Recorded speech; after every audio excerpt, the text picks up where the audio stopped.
قبل ما ابدا الفيلم يا صديقي، حابب اقول لك ان الفيلم ده جامد جدا. عشان تستمتع بالفيلم ده عايزك تركز معايا تسمع القصه للنهايه، وبدون ما اطول عليكم صلوا على النبي ويلا بينا نبدا.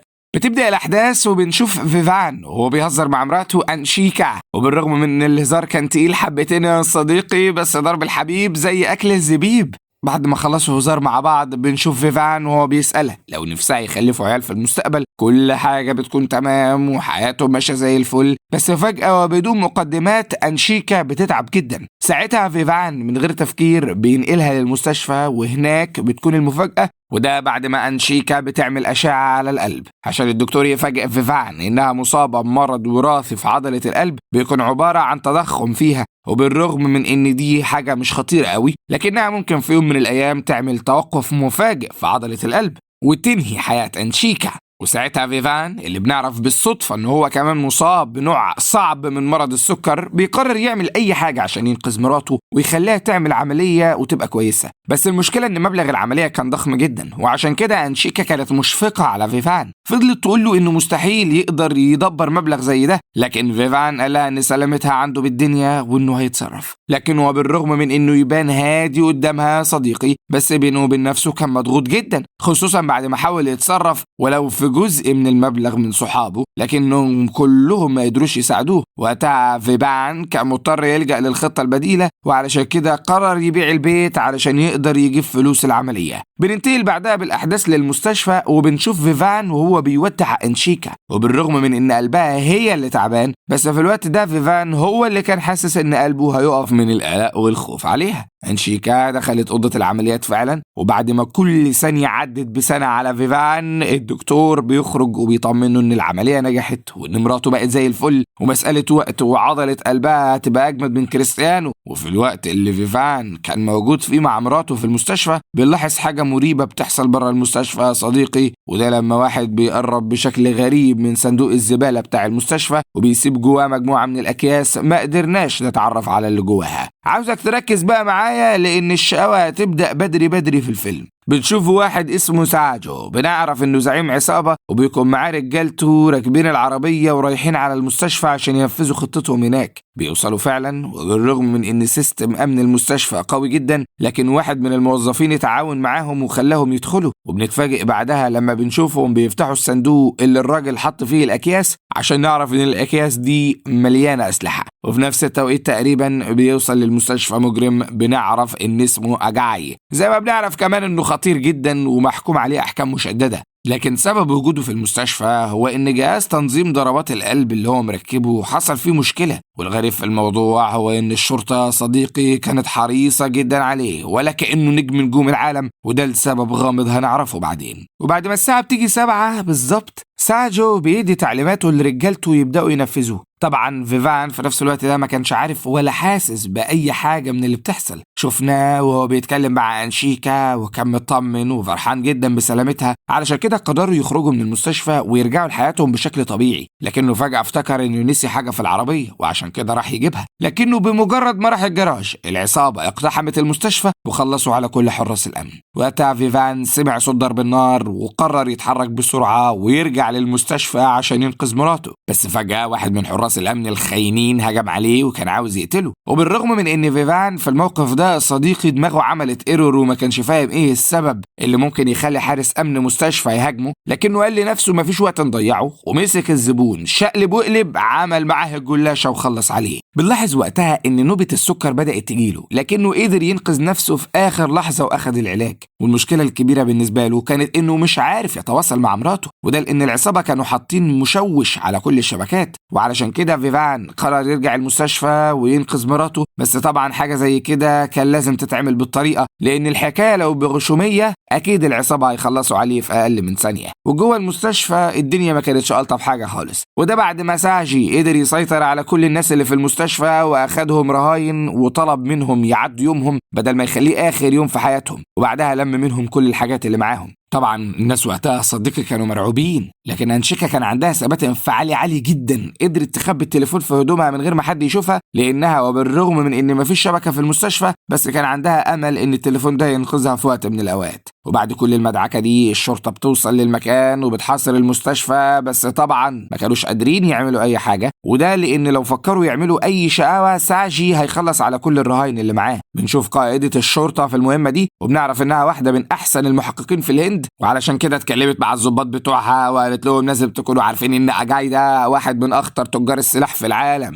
مش بس في الهند. وبعد ما صحته اتدهورت شوية وركب منظم ضربات القلب، رجالته جابوه المستشفى بعد ما تعمدوا يعملوا مشكلة بسيطة في المنظم، وده علشان يقدروا يهربوه لأن هروبه من السجن كان مستحيل. وبالرغم من إن المحققة دي كان واضح عليها إن شخصيتها قوية جدا، لكنها لما اتصلت بجوزها وعرفها إن بنتهم لسه ما رجعتش البيت اتوترت جدا. أما فيفان بقى يا صديقي فكان عارف إنه مستحيل يقدر يعمل أي حاجة مع العصابة غير لو كشف المكان وعارف كل تفاصيله، وعلشان كده طلع للدور اللي الخريطة موجودة فيه وبدأ يتعرف على الثغرات اللي موجودة في المكان واللي يقدر من خلالها يهاجم العصابة وينقذ مراته وباقي الرهاين. وبعد ما ركز في تفاصيل الخريطة عرف المكان اللي هيخليه سابق العصابة بخطوة هو غرفة المراقبة اللي موجودة في الدور الأرضي، وعلشان كده قرر يسيب الدور الرابع ونزل هناك فعلا. لما وصل لقى طفل بنعرف ان اسمه زوبين. طبعا الولد كان مفزوع جدا، وكده كده الجو في المستشفى مكهرب والعملية مش ناقصة يعني، لكن فيفان قرب منه وفضل يطمنه انه موجود هنا عشان سلامتهم كلهم. بنرجع مرة تانية لمحققة الشرطة اللي بتتفاجئ بأكتر حاجة ما كانتش عاوزاها تحصل أبدا،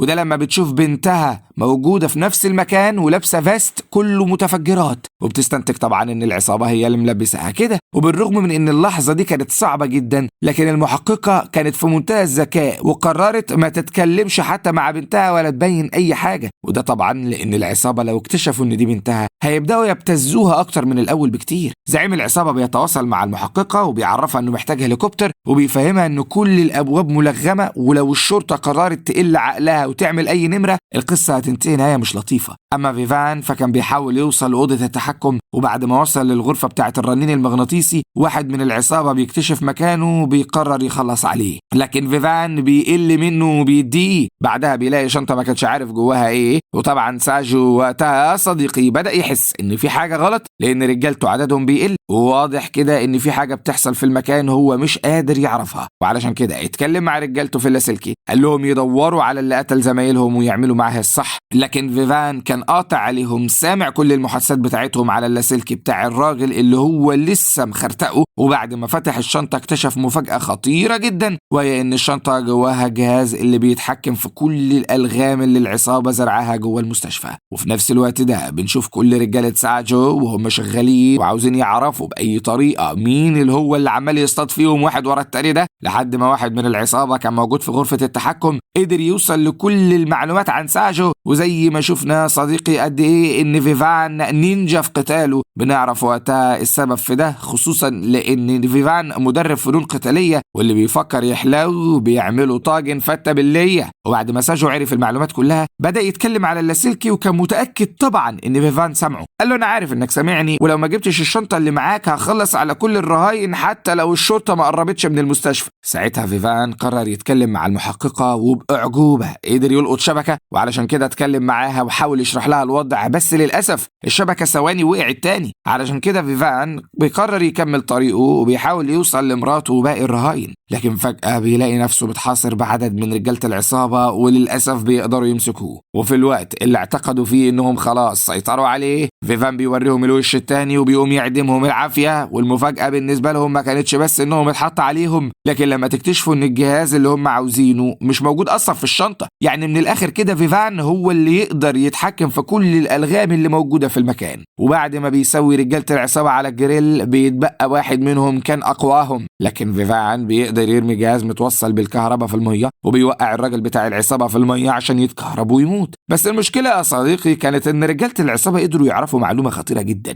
وهي ان انشيكا مرات فيفان موجودة في المستشفى، وعلشان كده بيقرروا يتحركوا بسرعة وبيروحوا فعلا للمكان اللي فيفان موجود فيه، وبتدور معركة جديدة بين فيفان ورجالة العصابة. وبالرغم من قوة فيفان بس المشكلة المرة دي ان في غاز سام انتشر في المكان، وخلاص بقت كلها ثواني وهيموتوا. كلهم اتخنقوا فعلا وما كانوش عارفين هيتصرفوا ازاي، لحد ما واحد غبي من العصابة دخل وضرب نار، والمشكلة ان الغاز اللي منتشر في المكان كان مشتعل، وعشان كده حصل انفجار ضخم جدا. وبالرغم من ان فيفان حاسس بالتعب، لكنه شاف منظر هز قلبه، وده لما الحريقة وصلت للحضانة بتاعة الأطفال. عشان كده قرر ينقذهم بأي تمن، وفعلا قدر يطلعهم. لكن فجأة ظهر واحد من العصابة وبدأ يضرب نار على فيفان اللي ما كانش قادر يقاوم المرة دي. وده يا صديقي لأن أعراض غيبوبة السكر بدأت، والمرة دي فيفان ما كانش قادر يوصل للعلاج، وفعلا وقع على الأرض وفقد وعيه، وبدأت تجيله هلاوس كتير جدا شاف فيها مراته. لكن وبرغم صعوبة الموقف، فيفان قرر يدينا واحدة هبد هندي معتبرة. مسك السلاح اللي في ايده وضرب منه طلقة على الدولاب اللي فيه لبن الأطفال، ولما اللبن وقع على الأرض قدر يشرب جزء منه وفاق.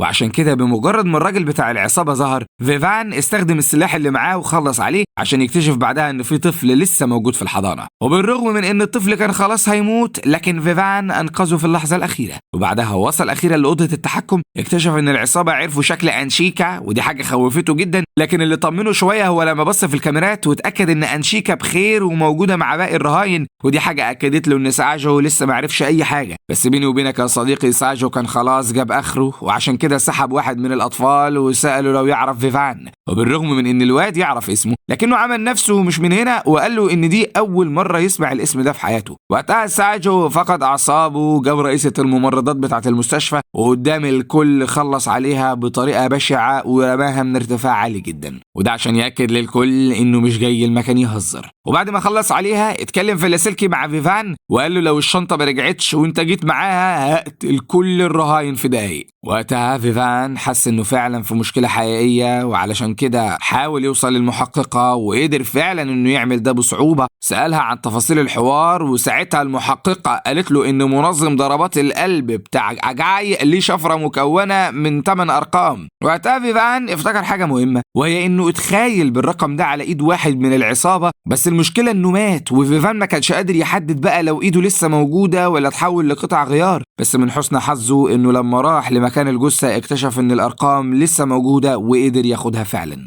وبعدها اتصل بساجو، كلمه بقلب جامد وقال له شفرة منظم ضربات القلب بتاعت زعيمك موجودة معايا، ولو قليت عقلك هزعلك عليه. وقتها صديقي أجاي كان سامع كل حاجة بتتقال وخايف جدا، وحس ان فيفان اقرب ليه من اي وقت. عشان كده اتضايق واتكلم مع ساجو وقال له انه لو كان شايف شغله فيفان اكيد ما كانش هيقدر يوصل للارقام دي مهما حصل. بنشوف انشيكا اللي كانت خايفة جدا بعد ما اتأكدت ان فيفان اللي عامل الشقاوة دي كلها، ولكن برغم خوفها قدرت تغفل العصابة واخدت مسدس من واحد من الرهاين اللي ماتوا واديته لفرد الامن علشان لما الجد يجد يعرف يتعامل مع العصابة. بعدها بلغت ساجو رجالته انها محتاجة تدخل الحمام ضروري، وهناك قدرت تلقط شبكة وبعتت رسالة لفيفان من تليفونها اللي كانت مخبياه، وطلبت منه ياخد باله من نفسه، وفضلت تقول له هي بتحبه قد ايه، وكانت منهارة من العياط. اما ساجو فبعد الكلمتين بتوع اجاي دمه كان محروق، وعلشان كده اتصل بفيفان وقال له لو دماغك وزيتك تلعب في منظم ضربات القلب بتاع اجاي صدقني هوصل لك وهخلص عليك قبل كل الرهاين. وقع عربون محبة كده بيقتل واحد من الرهاين قدام الكل. وبيني وبينك يا صديقي كل الرهاين كانوا خلاص مرعوبين، اعصابهم سايبة بعد اليوم الصعب اللي شافوه. وفي نفس الوقت ده بنعرف ان الشرطة خلاص فقدت الامل في اقتحام المستشفى، وعشان كده استدعوا الهليكوبتر. لكن فيفان بيوصل لحاجة خطيرة جدا لما بيشوف خريطة الدور السادس من المستشفى، وبيعرف ان العصابة اصلا خطتهم مش الهروب بالهليكوبتر، لكنهم جابوها المكان عشان تبقى غطا ليهم وقت الهروب. عشان كده بيتصل بالمحققة وبيعرفها كل المعلومات اللي عنده. وفي نفس الوقت ده بنشوف عدد كبير جدا من قوات الشرطة اللي واقفين بره المكان وخايفين يقتحموا. طبعا بنعرف ان المحققة استدعت واحد من امهر خبراء المفرقعات في الهند، بس المشكلة ان الخبير لما شاف القنابل اللي موجودة جوه المستشفى قال لهم ان النوع ده هو نوع خطير جدا من القنابل، مشكلته الحقيقية انه مستحيل يتم السيطرة عليه عن بعد، ولازم القنبلة تقف من جوه المستشفى.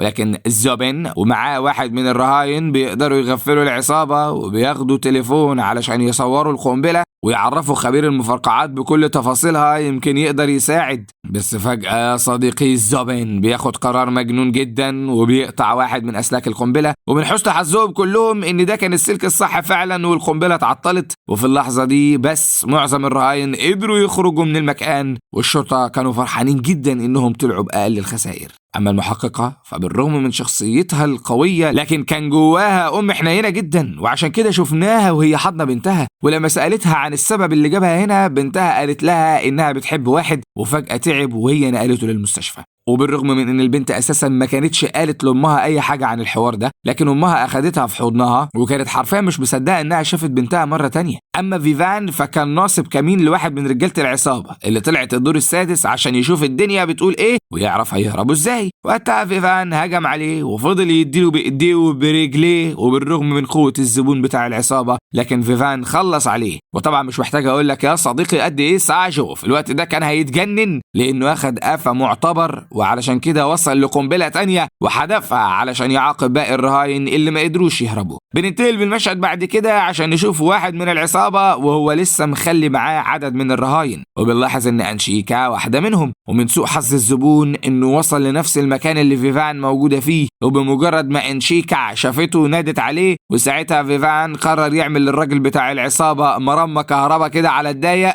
وتناول المفك وخلى جسمه شبه المصفى. بس المشكله ان ساجو بيوصل في نفس الوقت، وطبعا هو على اخره اصلا من فيفان، وعشان كده بتحصل بينهم معركه عنيفه جدا. وفي الوقت اللي انشيكا كانت مستنيه ان في فرد الامن اللي معاه المسدس يعمل اي منظر، بنكتشف اصلا حاجه خطيره جدا، وهي ان فرد الامن ده هو الخاين اللي ساعد العصابه من البدايه في دخول المستشفى. وبنكتشف انه واحد من العصابه، وعلشان كده بيوجه المسدس على دماغ انشيكا. وطبعا المعركه بتفضل مكمله بين ساجو وفيفان اللي كان مصمم يخلص عليه ويدفعه ثمن كل العذاب اللي خلى الرهاين تشوفه. بس بيني وبينك يا صديقي البطاريه كانت خلاص فصلت شحن، وعشان كده ساجو دور فيه الطحن وفضل يضربه بكل غل. بس فجاه فيفان الحاجه كانت غريبه جدا بالنسبه للكل، لكن انشيكا كانت هي الوحيده اللي فهماها. وده لما سالها لو كان نفسها يبقى عندهم اطفال في المستقبل ولا لا. وقتها صديقي انشيكا ترجمت على طول، افتكرت ان فيفان ما كانش بيقول لها الجمله دي غير وهم بيضربوا بعض في الهزار. وعلشان كده وفي حركه فاجأت الكل قدرت تظرف الزبون اللي مهددها بالمسدس. اما فيفان فقام من مكانه وفضل يضرب ساجو بكل قوته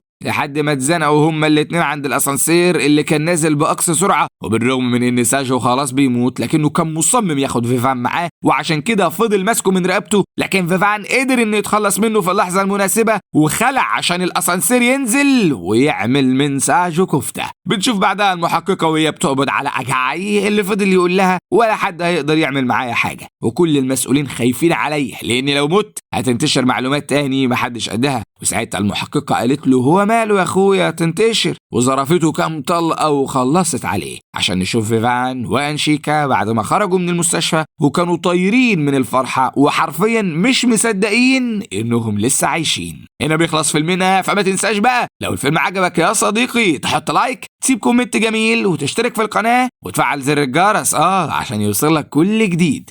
سلام.